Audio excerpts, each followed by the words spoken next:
This is WCM's Park Update, a weekly show covering the outdoor hospitality industry, hosted by Ben Quiggle and Mike Gast. During each episode, you'll hear from special guests and campground experts on topics that will help your park flourish. WCM's Park Update is a production of Woodall's Campground Magazine. Hi, I'm Ben Quiggle, editor of Woodall's Campground Magazine, and this is another episode of WCM's Park Update. Of course, my esteemed colleague, Mike Gast, former Vice President of Communications at KOA, is here, and he's loving the Nebraska weather. So he loves it. So, Hawaii's in the rearview mirror. He's a Nebraskanite now. I don't know, what do they call Nebraska people who live in Nebraska? Nebraskans. Nebraskans? Okay. Cornhuskers? Yeah. I'm still going through my bags looking for stray sand just so I can rub it between my fingers. and then our guest today is Tim Murphy, founder of Emberglow Outdoor Resort. And I guess Tim, I just saw you a couple weeks ago at the Carolinas Association of RV Parks and Campgrounds conference in beautiful Myrtle Beach. It was great weather when we were down there, maybe a little cooler one of the days, but great weather nonetheless, I guess. So that's right. It's a good time to be in Myrtle Beach. No crowds, yeah. And it's not too hot. And did you get to see the Chinese balloon get shot down? Because I know some people on the takeaway tours were able to see that. Were you one of them? I was one of them. Yeah, I was on the takeaway tour, and right. They're giving us a great tour of their park, and we're just about to look at some new cabins, and all that. We could see the planes flying around the balloon, and the poor lady giving the tour. I mean, she just lost all of us because we're all staring up at this balloon, and then poof, shot down. We're like, oh, so that just happened above our head. Okay. Yeah, wow. We didn't advertise that on the takeaway tour, but if we'd known, maybe we should have. Yeah, and I didn't know that Dee Whitting had that kind of pull. Like the Chinese government was so concerned about her meeting that they needed to send a spy balloon, but I guess so. Yeah. Top secret stuff right there. Yeah, top secret stuff. So, but Tim, I've met you a few times at, obviously at the Carolinas, but you go to the ARVIC conferences. I don't know if you go every year, but you've gone to at least a couple, I believe. And it's been great getting to talk with you. I guess I just wanted to up front just ask a little bit about the resort. What do you guys offer? You guys opened around 2019, right? Or 2018? March 2020. Okay. We grand opened March 4th, 2020. And then 2 weeks later, we grand closed for COVID. Great timing. Which is it was a very exciting time in my life. So what were you doing, Tim, before camping? I worked for Habitat for Humanity with the restores, traveled around the country, opening, relocating, and just helping restores with their business model and kind of how to operate better. And so I was able to take sort of the business acumen I learned from doing that consulting, and learned a new industry, and then got into this and kind of meshed up the two, and that's kind of how it all came together. So when did the process start of planning this? Yeah. I was still working for Habitat at the time, and just in my free time doing research. The very first thing I did was, as I had this kind of idea for something, I saw something advertised for something called the Outdoor Hospitality Conference, and I thought that might be a good place to start. So that year. It was actually in Las Vegas. So packed my bags, went to Las Vegas to learn something about outdoor hospitality, and just had my eyes opened up to what the potential was for this industry. RVs wasn't even like a real big part of it originally, but seeing what the potential was out there and what a cool culture the industry had, I was like, okay, good. I'm glad I went, because I learned a ton. Yeah, and made great connections at that. There's people I met at that I'm still friends with now, and still, give a call and see how things are going, and trade ideas and bounce things off each other. it's amazing the different types of people you meet too. Like yourself, you have an interesting history. Habitat for Humanity, we met the one lady, I can't remember her name, worked for NASA. And then I met Mike, and I had a pharmacist on the show a couple weeks ago, and it's just been amazing just to see the different types of people and where they're coming from. I've met a wife of a cookbook author, New York Times bestselling cookbook author, at the glamping show. So it's just incredible. And that's kind of the neat part of the industry, getting to see these different people and all their different perspectives, and they bring so many different ideas. It's really fascinating. So on your website, Tim, you got some property pre-construction pictures that were quite fascinating. It was definitely bare ground that you guys started with, and you weren't a North Carolinian. You were up in the northern climes too. So how did you decide on this piece of property? Yep. So yeah, I did. I grew up in Cleveland, Ohio, and then moved to Charlotte around 20. Right around 2002. And then have been living in Charlotte, working for Habitat. So I've been here for a little while, been about 20 years. And, I was looking for a park. I was looking for a park to buy, and had one under contract. It fell through. And, we kind of had a lot of time invested, money invested. We had to make a decision whether we keep going or, kind of cut our losses and get out. And I think it was just meant to be. I met a broker before that other contract had fallen out. And he said, "Hey, I've got a piece of property in the area. If anything happens with that deal, I've got a piece of property that would make a great campground. It's just a 74-acre piece of property. Been in this guy's family for since the 30s." And I said, kind of took his card and, okay, thanks, but I got this other deal going. Well, when that deal fell through, I realized I'd already done all the research on the area. I love the area, a lot of opportunity there. There was a lot of long-term parks there, but there weren't any sort of weekend, week-long weekends kind of type places. So when that fell through, I gave that guy a call and said, "All right, let's see what you got." And he showed me this gorgeous piece of property near Lake Lord, North Carolina. And so we just got to drawing, designing, and got going. And that was, oh man, we put the property under contract for a year and did all of our design, engineering, everything else. And then we were under construction for a year. So from the time we put the property under contract to the time we opened, it was 2 full years. That's not bad. That's pretty fast. Didn't feel fast. Yeah, from bare ground, that's a lot of investment. That's a lot of capital investment for sure to get everything up to running as far as you did by opening. And one of the things that struck me looking through your photographs is you've got a lot of different ways to camp there. That's right. We one of the things that kind of picked up at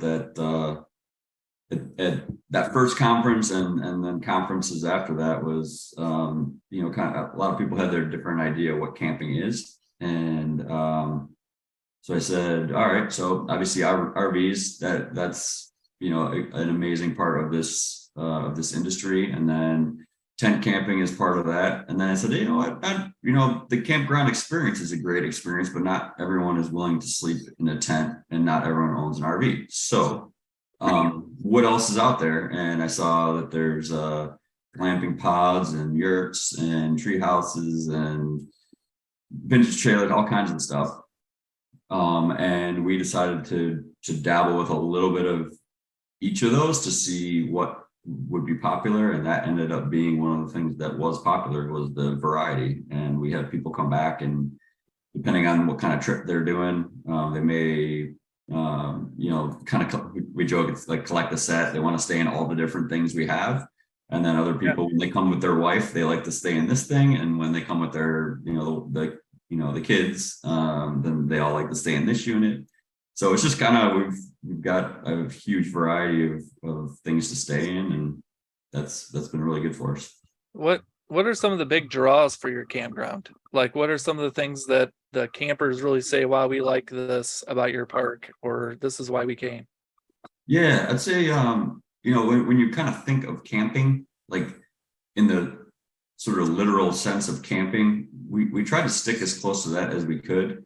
There are a lot of campgrounds that you can drive your RV to that's more of a place to park and go visit things in the area, or there's a billion amenities on site, almost amusement park like. And there's a lot of different great models out there, but our model is really, we have large sites. We're convenient to a number of larger municipal areas, but we are in the middle of nowhere. We don't have we have terrible cell service.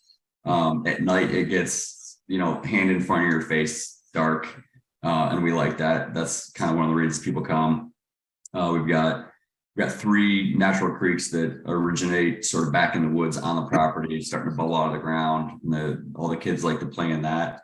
And definitely coming out, having a campfire, sitting under the stars.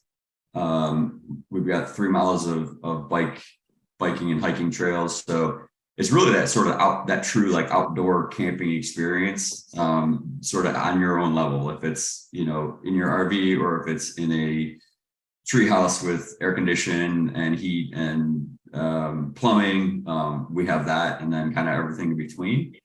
People like that, to be able to do the camping sort of we kind of say it on their own terms. And then also we say it's like free range kids, and this is it's pretty common most campgrounds, right? But the kids come and they just run, they meet other kids, they're out playing in the woods, they're building forts, they're playing in the creek, they're not on tablets, they're not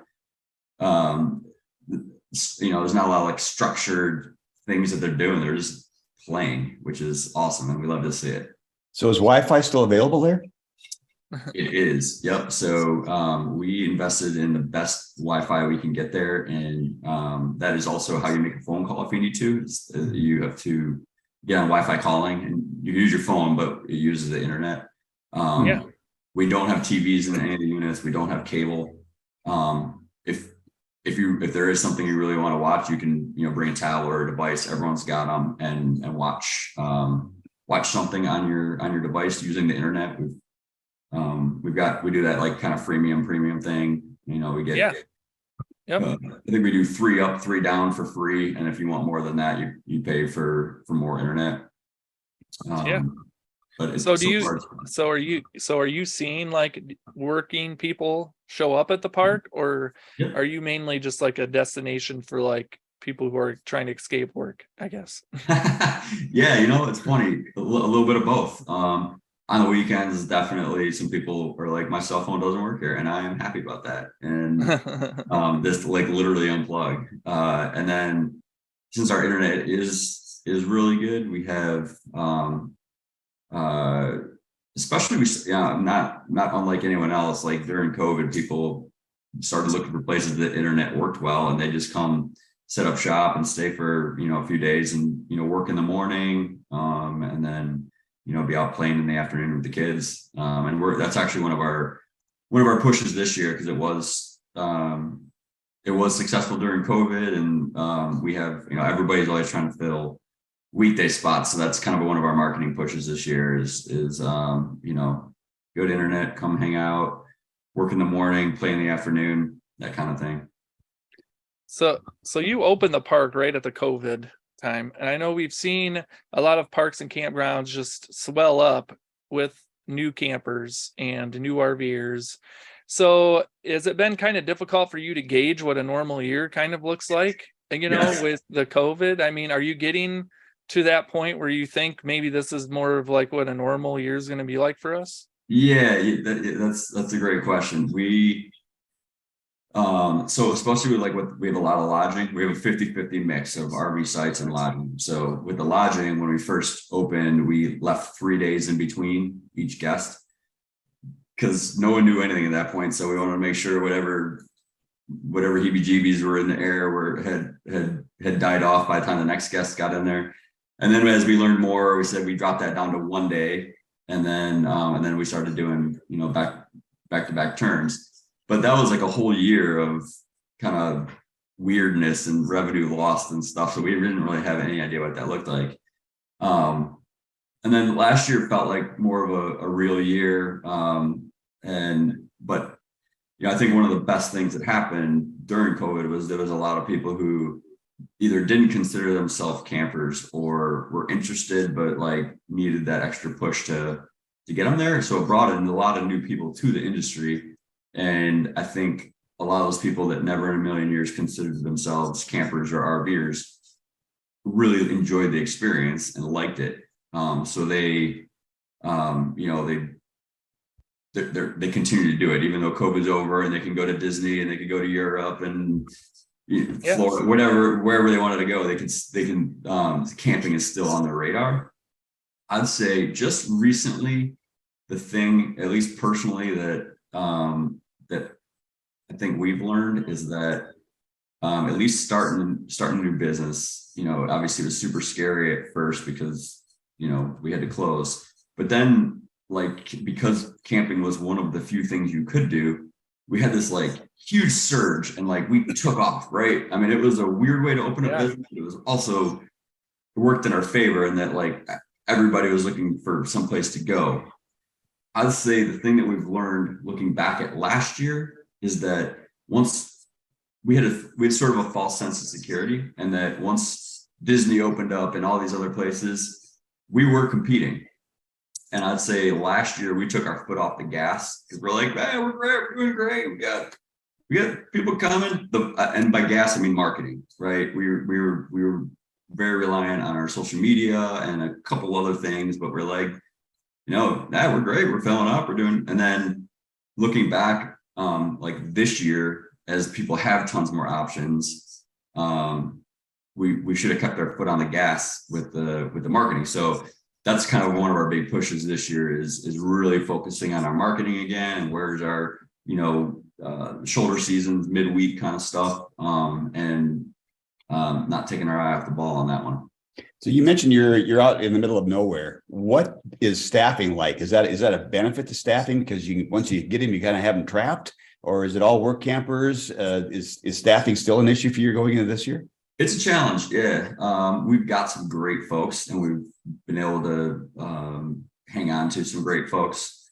But when we are in the process of hiring, it's more challenging because sort of the talent pool is just a lot more shallow. I mean, we're in a county of only 18,000 people. So what we end up seeing a lot is staff end up driving from, you know, 45 minutes away. But wow, in some cases it's normal because everyone's used to driving far for everything.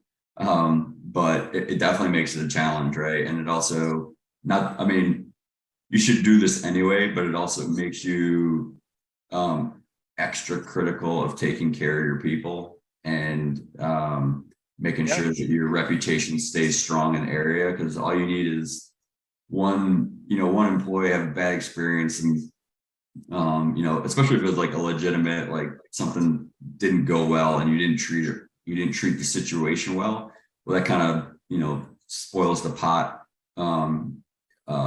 in your area for hiring. And I feel like that's something we've been able to do pretty well is, you know, I haven't heard anyone, you know, bad mouthing working there. We still have good relationships with, you know, most everyone who's either, you know, worked there and took another job. And you know, it's one of those, like, you don't want to burn bridges kind of thing. And you know, everyone's got a friend or a brother or a, you know, a classmate that might be interested in coming to work for you. So we found it really important to maintain sort of our reputation and our relationships with the people who worked there, did a great job, and left for, you know, whatever reason, so that we still had that option. So have you tried work campers before? This is the first year we're trying work campers. Yeah, we've got a husband and wife, both retired Air Force, and they're coming to, let's see, I think we start next month, we'll be on site. So yeah, I think that's cool. We've heard good things about work campers. I've also heard like challenges with work campers. Husband's great, wife is terrible, vice versa. And so I was kind of hesitant to go down that road, but so far, we're really excited about trying out some work campers. It really, I think, helps us not only with like the day-to-day tasks, but also my general manager who's there, who's in charge of the after hours number and all that stuff. He can leave and go do something and not be tethered to the place. So yeah, So we're you really and excited about it. you and your family are living on site, correct? We aren't anymore. The Oh, first okay. 2 years, I lived on site, operated the first 2 years, and then hired a general manager last year, who now he's on site and he's doing all the day to day. And I'm working on the marketing right now, and kind of, as they say, working on the business, not in the business, which it's incredibly challenging to do both at the same time. So that's my role now. So what is the staffing level there for a summer season? Yep.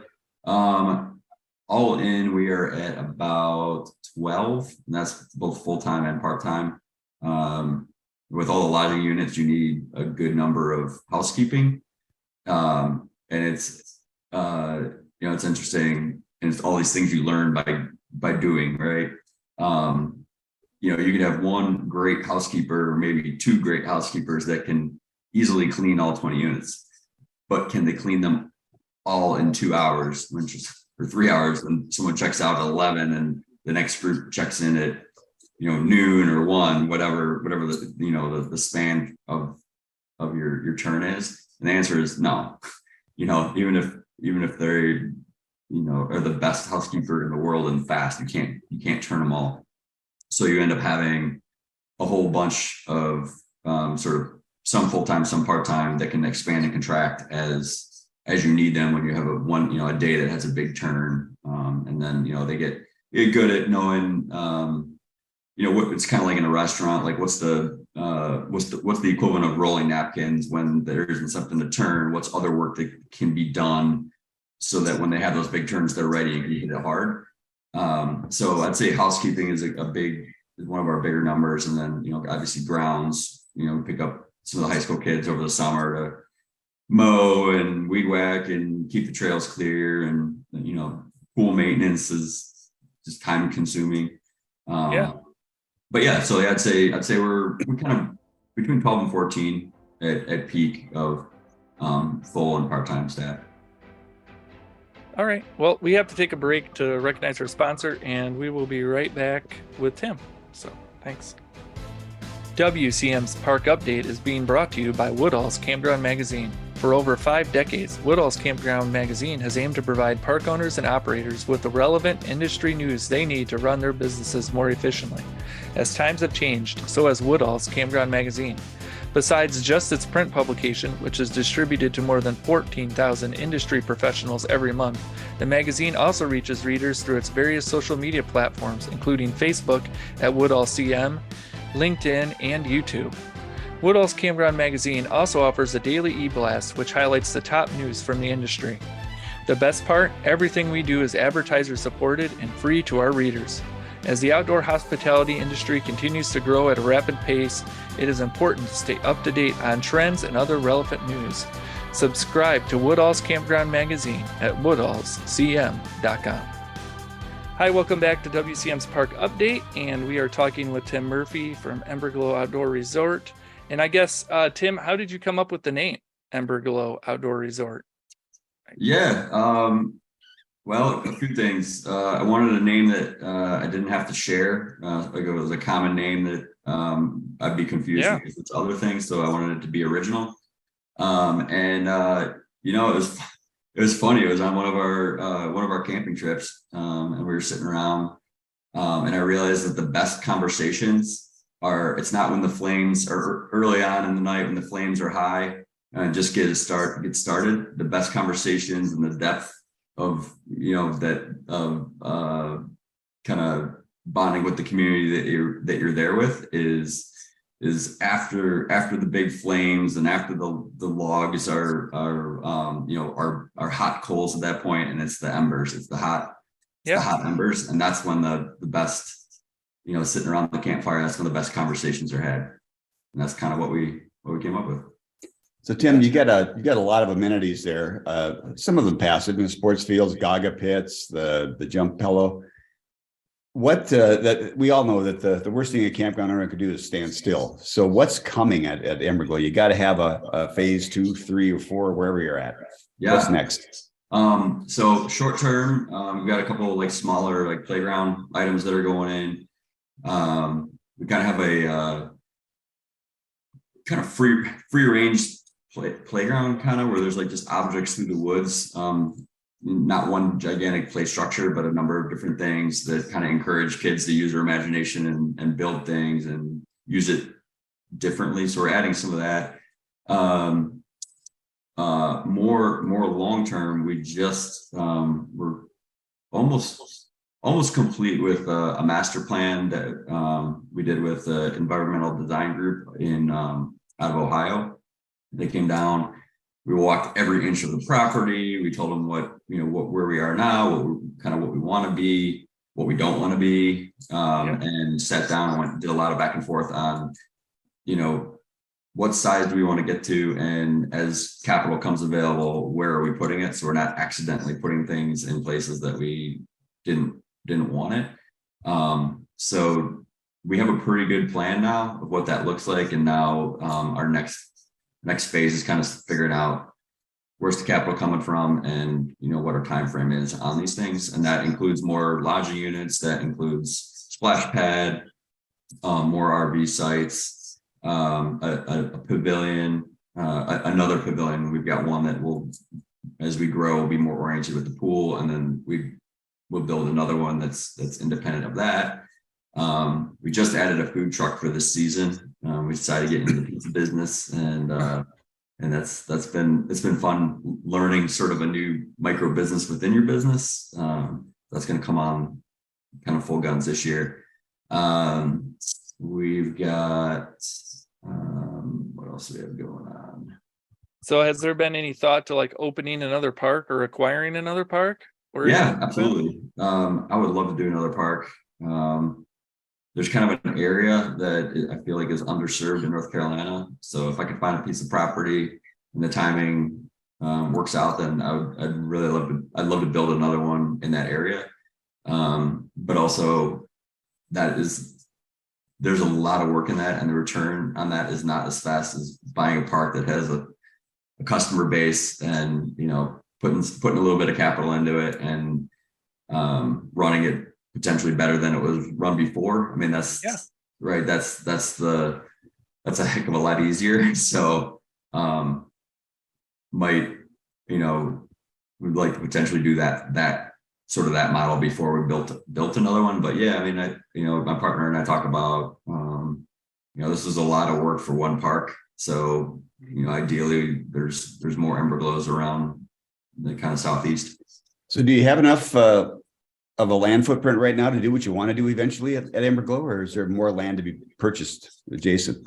Yeah, there's a little bit of land to be purchased around it. We do have 74 acres to work with. So, to their great credit, the environmental design group, we sat down and did a plan on if we were just used our 74 acres and not another thing. And then we did another kind of pencil sketch of if we were able to pick up this 20 acres from this guy and this 4 acres over here, and what would that look like, so that if we put in roads, we were able to pick up that 20 acres. We didn't, again, accidentally put a cabin at the end of where the road should go to connect to that next piece of property, and so forth. So it was a lot of fun doing that process, and it was also like a puzzle, because every time you think you got it and then you add this another piece to it, that changes these 3 things and so on. But yeah, I mean, I think we have enough to expand on what we have, but if the opportunity came to purchase a couple other pieces around us, we'd jump on. So one of my favorite questions to ask folks that built from scratch is, where'd you screw up? What was your biggest mistake along the way? Yeah. We need another whole show.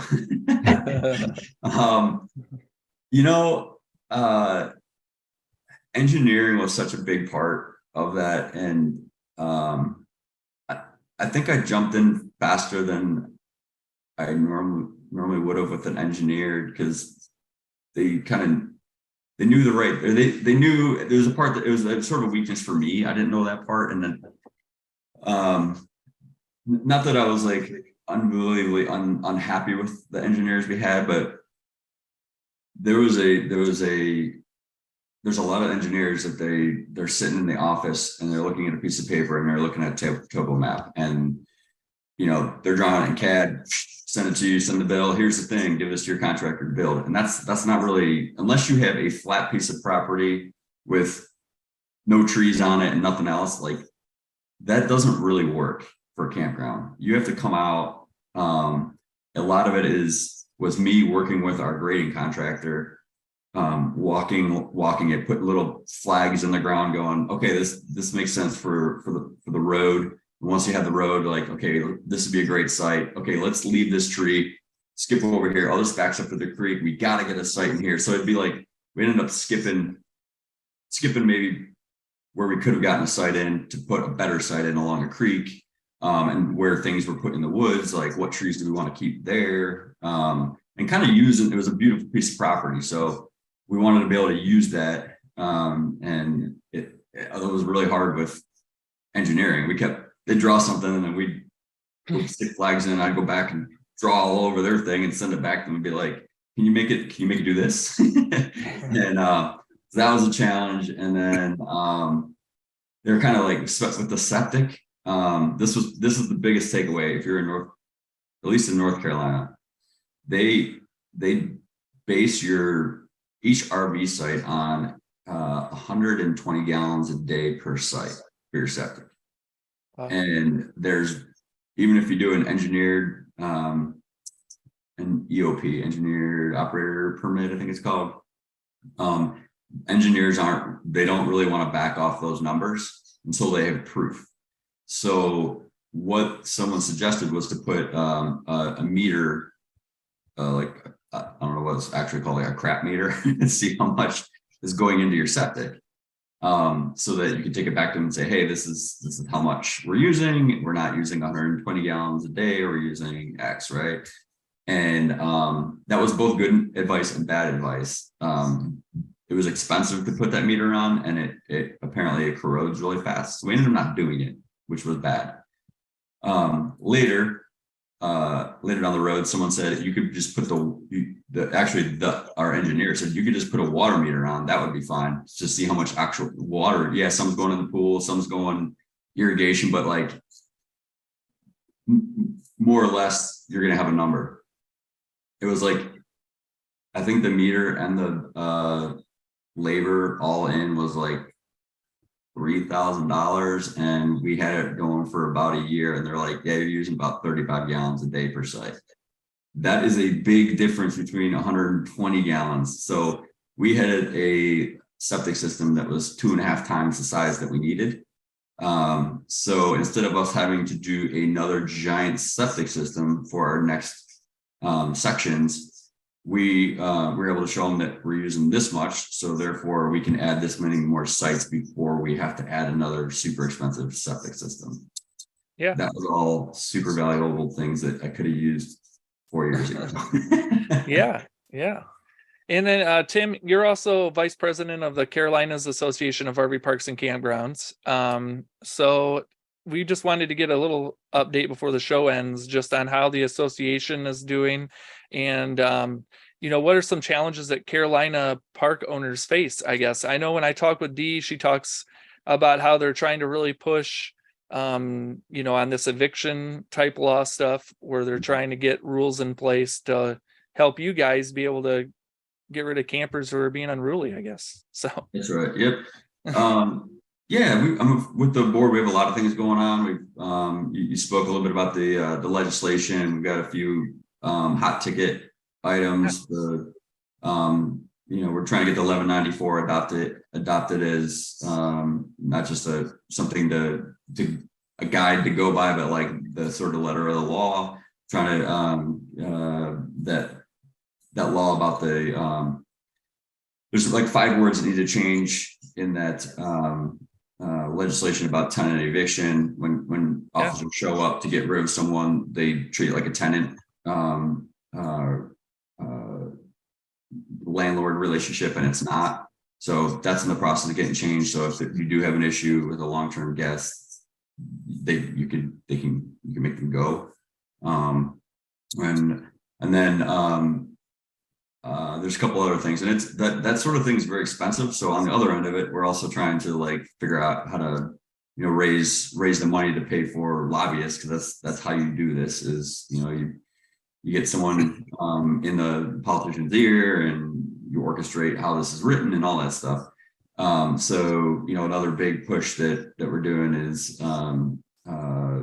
we're actually going to send out like a fundraising campaign to not just our members, but all of North and South Carolina, and say, hey, we're all in this together. If you want to help us row, this is going to benefit you. So we're at the very beginning of sort of spearheading that effort. Then marketing is a huge part. We just redid the Camping Carolinas website, trying to really drive traffic to that. We did the Campers Choice Awards, where we pushed it out to the different regions, what 5 different categories are of campgrounds, you know, best overall, best family friendly, unique lodging, stuff like that. And then had campers vote on it. And then we awarded those awards, which was fun to give some props to our North and South Carolina campgrounds.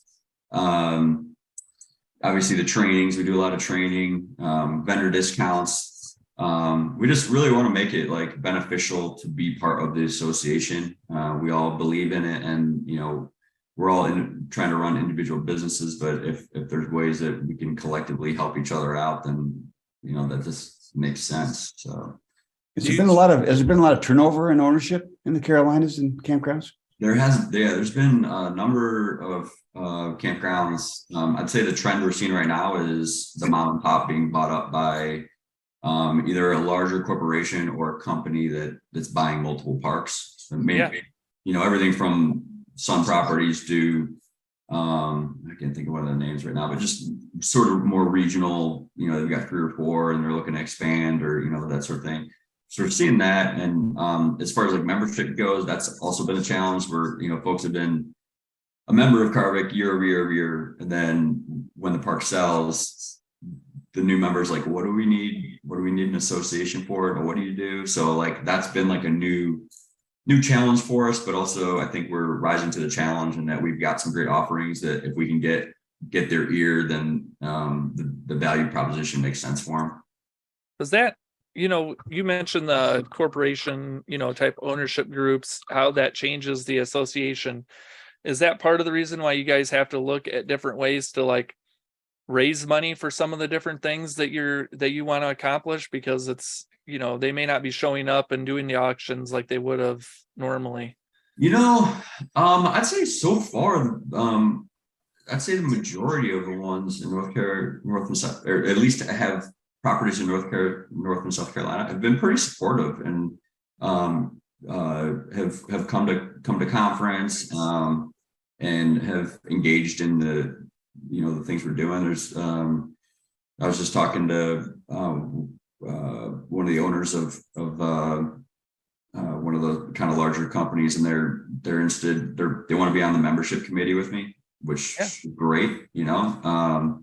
So I'd say the no-go, the deflection point is whether they join the association or not. If they chose to join the association, so far they've been engaged, which is great.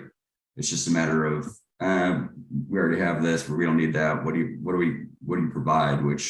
I think that's the part that we as the board need to stay relevant and kind of not just stick to our pigeonhole, like, well, this is what the association has been for, you know, the last, you know, 15 years, and just keeping our eye open to like, who are the members that we want, who are the members that we're serving now, and how do we stay relevant with all those different groups. Yeah, I think the legislative stuff's just really important. I mean, it's so every state almost is dealing with the growth in RV parks, campgrounds, and a lot of local officials are dealing with it, and it goes all the way up to the state house sometimes, and just keeping your eye on all of that stuff. And I mean, I know like out in California, Diana Kelly, she's got her hands full out there. Don Bennett up and I know Dee Whitting, she's got her hands full, two states there in the Carolinas. So it's not an easy job, but it's an important one. So it's also an expensive thing. Yeah. I mean, I'm just gonna call it like it is, like to get noticed and get in the right get to the people that are making the decisions and can make changes. It's not cheap. Like you have to have, you have to hire lobbyists, and you have to show up for things, and and at the end of the year, you may have gotten all the way 2 inches to the finish line, and something stopped, and you spent that money and you got nothing to show for it, and then you got to start all over again next year, which we unfortunately had on one of the issues, had that experience this past year, and it was just crushing for us. And we kind of decided, we're like, all that work, all that money, and nothing to show for it. But then and everyone reassured us, well, that's how it works. Two things you don't want to see made. It's sausage and politics. Yep. And I think I know what you're talking about, because one of the bills you guys had last year made it all the way to the governor's desk, right? And the governor just declined to sign it. Me too. So he's like, nope. So yeah, that would be pretty crushing. So, well, Tim, it was great talking with you. We're gonna let you go. Thanks for having me. Tackle things at your park, I guess. So thanks everyone for watching, and we look forward to seeing everyone next week. Thank you for listening to WCM's Park Update, a production of Woodall's Campground Magazine. Join us for a new show each Tuesday at 3 p.m. Eastern on Facebook, YouTube, and wherever you listen to podcasts. Follow us on Facebook and LinkedIn for daily news and updates, and subscribe to our news feed on our website at woodallscm.com. Show hosts are Ben Quiggle and Mike Gast. Executive producers Rick Kessler and Alex Burkett. Copyright 2022, G&G Media Group.